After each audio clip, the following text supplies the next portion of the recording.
Selamat datang di Praktikum Kimia Anorganik 2 dengan judul percobaan kompleks beberapa logam transisi dengan ion klorida.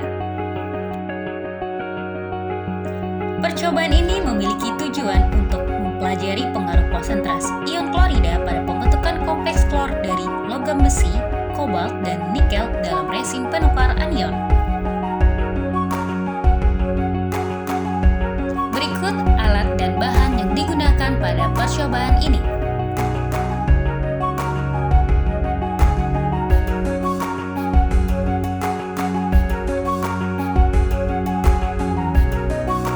Percobaan ini dimulai dengan mencuci resin menggunakan Aquades serta dilanjutkan dengan 15 ml asam klorida 2 molar.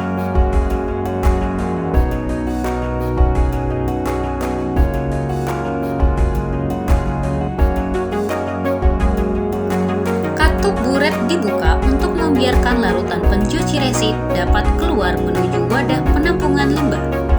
Katup kembali ditutup saat permukaan asam klorida 2 molar yang digunakan berada kurang lebih 2 cm di atas permukaan gelas bol. Langkah berikutnya dilakukan pembuatan asam klorida 1 molar dari asam klorida 5 molar yang tersedia. Proses yang dilakukan merupakan pengenceran menggunakan labu takar 50 ml.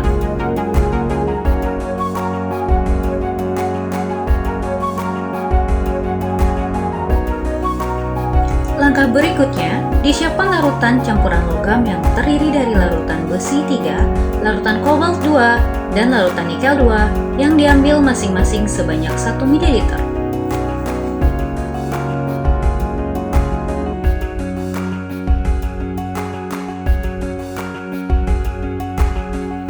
Setelah semua larutan yang dibutuhkan tersedia, proses pengamatan pengaruh konsentrasi asam klorida terhadap pembentukan kompleks klor dengan besi, kobalt, dan nikel dapat dilakukan. Langkah ini diawali dengan mengelusikan 10 ml asam klorida 9 molar. Kran dibuka dan diatur sehingga kecepatan alir menjadi 2,5 ml per menit. Kran ditutup ketika permukaan larutan asam klorida 9 molar telah berada kurang lebih 2 cm di atas permukaan gelas wool. Selanjutnya, ke dalam kolom resin ditambahkan sejumlah 2 ml larutan campuran logam.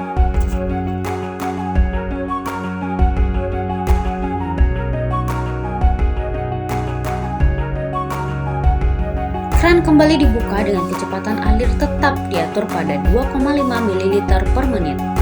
Selanjutnya, kran akan ditutup ketika permukaan larutan telah mencapai kurang lebih 2 cm di atas permukaan gelas bowl.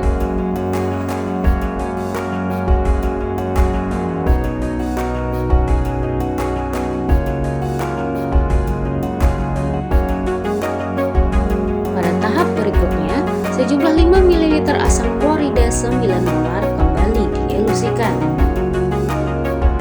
Pada tahapan ini, ketika kran dibuka, eluat ditampung pada tabung reaksi yang telah diberi label 91. Langkah serupa diulang sebanyak 3 kali sehingga diperoleh eluat dengan tabung reaksi berlabelkan 91, 92, dan 93. Selanjutnya dielusikan asam klorida 5 molar dengan langkah yang sama persis dengan langkah sebelumnya.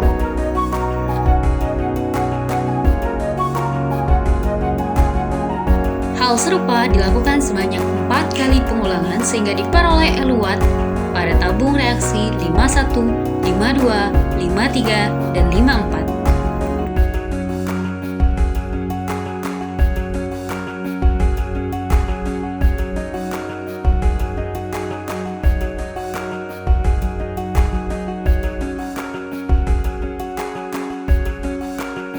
Percobaan ini dilanjutkan dengan mengelusikan asam klorida 1 molar.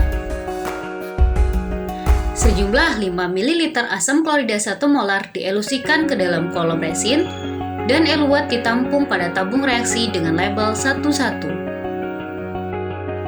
Langkah ini dilakukan sebanyak 4 kali pengulangan sehingga diperoleh eluat pada tabung berlabelkan 11, 12, 13, dan 14.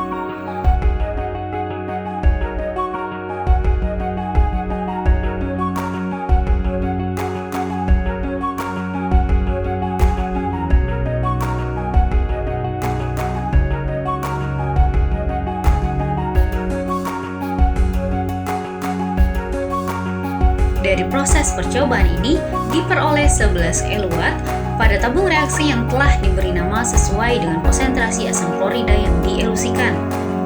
Warna setiap eluat dibandingkan dengan warna masing-masing logam murni sebelum dielusikan. Percobaan ini diakhiri dengan analisis kualitatif logam.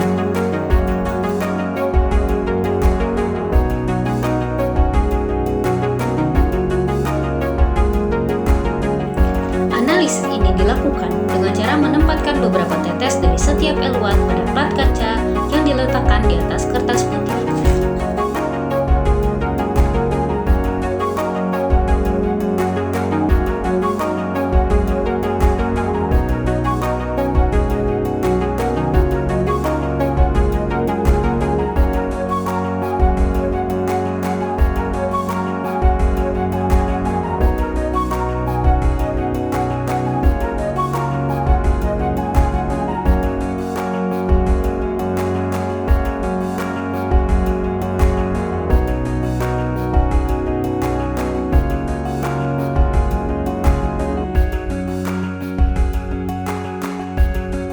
Analisis keberadaan ion feri dilakukan dengan meneteskan kalium tiosianat 0,1 molar pada setiap eluat.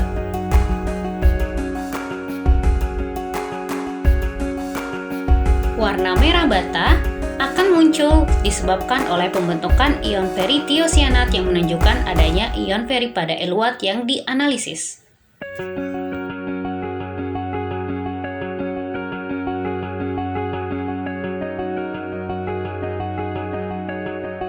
Analisis keberadaan ion kobalt dilakukan dengan meneteskan larutan tiosianat 10% di dalam aseton pada setiap eluat. Warna biru akan muncul disebabkan oleh pembentukan ion kobalt tiosianat.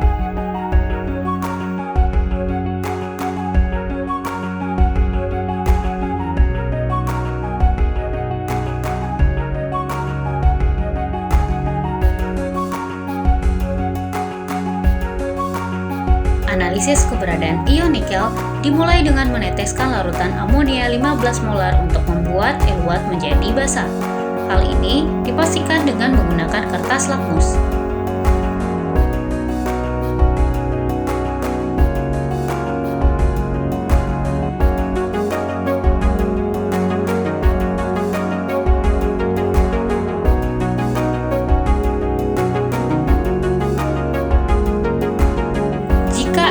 Telah bersifat basah, kertas lakmus akan menunjukkan warna biru.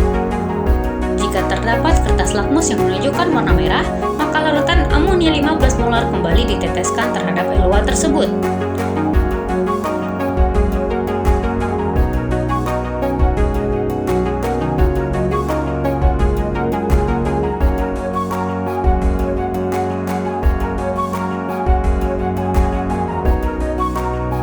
Sifat basah dari eluat kembali diperiksa menggunakan kertas lakmus yang baru.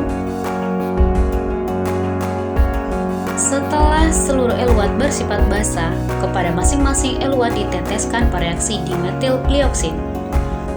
Ion nikel akan ditunjukkan dengan terbentuknya endapan berwarna merah terang.